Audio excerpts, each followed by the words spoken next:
তাদের ক্ষেত্রে বলতেছি আমি প্রায় অঙ্কই 2-3 নিয়ম করে করাবো।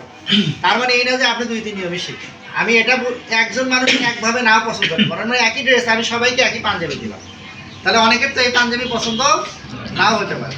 সেই জন্য আপনার হয়তো অপশন দেই। আমার কথা হলো আপনি পারলেই হলো। এখন কেমনে পারতেছেন ওই না দিল হচ্ছে আপনি না শিখেও যদি আমাকে সবই পারেন, আমার কোনো গায়ে আসে না। আমার কথা হলে অ্যান্সার ওকে আছে, আর কেমনে পারছেন সেটা আপনি না, ঠিক আছে? সেই জন্য আমি 2-3টে নিয়ম দেখাই। এখন আপনারা যেটা ভালো লাগে ওটাই করবেন, কোনো সমস্যা নেই। দেখেন কোন একটা আয়তক্ষেত্র, আমরা আয়তক্ষেত্র চিনি কিনা সেটা আগে। আয়তক্ষেত্র মানে কি? এইরকম একটা জিনিস দেখছেন সবাই?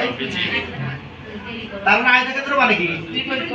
বিপরীত বাহুগুলো সমান এবং কি সমান্তরাল, এগুলো হচ্ছে আয়তক্ষেত্র। এবং কোণগুলো কি সমকোণ। এই যে এই চিহ্ন থাকলে বুঝবেন সমকোণ, বা সমকোণ মানে হচ্ছে 90 ডিগ্রি। তাহলে এগুলো হচ্ছে আয়তক্ষেত্র। তাহলে আয়তক্ষেত্রের দুটো জিনিস আছে, একটা হলো দৈর্ঘ্য আর ছোটটাকে আমরা বলি প্রস্থ বলি, অনেক সময় ব্যাস বলি, ঠিক আছে, অনেক সময় বিস্তার বলি, তিনটা নামই ডাকি।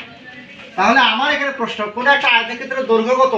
20% আমি বাড়াইছি, আর প্রস্থ কত কমাইছি? 10% কমাইছি। তাহলে ক্ষেত্রফল কত শতাংশ বাড়বে না কমবে? তাহলে এই অঙ্ক যখন আপনি বইয়ে তাকাবেন তখন একটা সূত্র দেখবেন, আমি সেই সূত্রটা লিখে দিচ্ছি। a plus B plus ab ভাগ হলো, এটা হচ্ছে আমার বাড়া কমার সূত্র। তাহলে এখানে কি আমার দুটো জিনিস যদি বাড়ে এবং কমে, যদি বাড়ে তাহলে কি হবে? প্লাস, আর যদি কমে তাহলে কি হবে? মাইনাস। তাহলে আমরা যদি সূত্রে মানটা বসাই, তাহলে আয়তক্ষেত্রের দৈর্ঘ্যকে আমরা a ধরলাম, এই দৈর্ঘ্যকে আমরা কি ধরলাম? এটাকে ধরলাম a, আর প্রস্থকে আমরা ধরলাম কি? b। তাহলে ক্ষেত্রফলের সূত্রটা আমরা একটু দেখি। তাহলে a কি হয়েছে? 20% কি হয়েছে? বাড়ছে, তার মানে 20%। প্লাস তো আগে লেখার দরকার নাই, সবাই একটু দেখেন, লেখার টাইম দেবো, সমস্যা নেই। আর বিটা কি? প্রস্থ 10% কি হয়েছে? কমে গেছে, তার মানে কম মানে কি বলছি? -10%।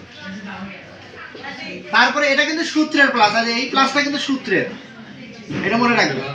তাহলে সূত্রের প্লাস দিলাম। এখন আমার উপরে কি আছে? a মানে 20%, b মানে কি? -10%। কিন্তু এদের মধ্যে কি আছে? গুণ আকারে আছে। আর আমি যদি এখানে এইরকম দিই তাহলে কি হবে? এদের মধ্যে গুণ থাকলো না, থাকলো না। তার মানে আমাকে অবশ্যই গুণই রাখতে হবে। তাহলে 20% গুণন, তাহলে কি করবো? ব্র্যাকেট দিয়ে লিখবো হলো -10% ভাগ কত? সবাই কি বুঝতে পারছেন? এখানে গুণ চিহ্ন না দিলেও চলবে। স্যার এখানে 20% প্লাস হবে, তারপর -10 হবে। হ্যাঁ, ওই স্যার প্রথমে কোথায়? হ্যাঁ হ্যাঁ হ্যাঁ, -10%। ওখানে প্রথমে প্লাস হবে না স্যার? প্লাস না দিলেও হবে। প্লাস তো দেওয়ার দরকার নাই। না না 20% পরে। এখানে এখানে প্লাস মাইনাসই তো আলটিমেটলি মাইনাসই হয়। অর্থাৎ আমি যদি সুন্দর করে স্যার যেহেতু a প্লাস b দিচ্ছেন, এইভাবে দিতে পারেন, তাহলে প্লাস মাইনাস আলটিমেটলি মাইনাসই হবে, দিতে পারেন, সমস্যা নাই। সেটা কি কমার কারণে? হ্যাঁ হ্যাঁ, প্রশ্নটা কমার কারণে যদি কমে তাহলে কি হবে? -10 হবে।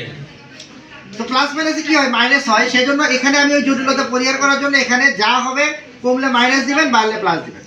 আর এখানে থাকতো তাহলে প্লাস হতো। দুটোই বাড়া থাকলে প্লাস হবে, আর দুটোই কমা থাকলে দুটোই মাইনাস হবে। আর এখানে যেহেতু আপনার গুণ সম্পর্ক, সেহেতু আপনি যদি মাইনাসটা এরকম খোলা ছেড়ে দেন তাহলে কিন্তু অঙ্কটা ভুল হয়ে যাবে। সেই জন্য আমরা কি করব? ব্র্যাকেট দিয়ে মাইনাস।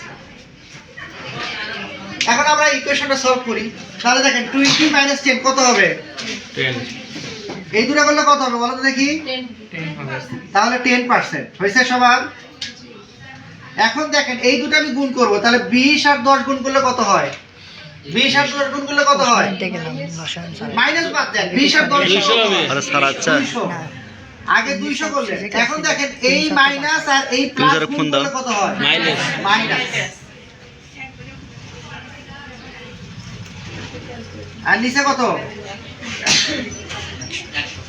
তাহলে আমরা কাটাকাটি করি, কত হবে? 2। তাহলে 10 থেকে কত পার্সেন্ট বাদ যাবে? 2% বাদ যাবে না? তাহলে কত হবে? 8%। এখন 8% কি প্লাস না মাইনাস? কোথায় মাইনাস? 8% প্লাস না, এখানে কোনো চিহ্ন আছে?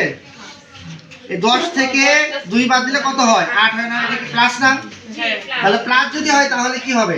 বাড়বে। এটাই আমার অ্যান্সার। শেষে